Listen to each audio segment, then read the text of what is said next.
To start the Op Center upgrade, first back up the Verint SQL Server database. This demo uses SQL Server Management Studio as an example. Next, create a new empty database named for the new version.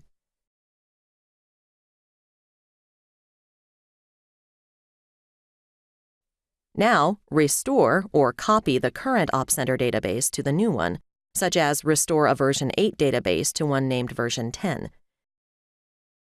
This allows Edge VMS client users to continue to access the existing Op Center database until the upgrade is complete.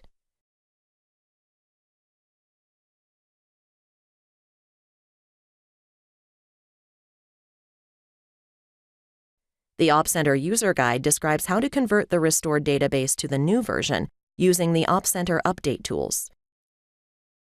Perhaps the easiest method is to install the new version of VidCenter on the Op Center server and have it convert the database for you.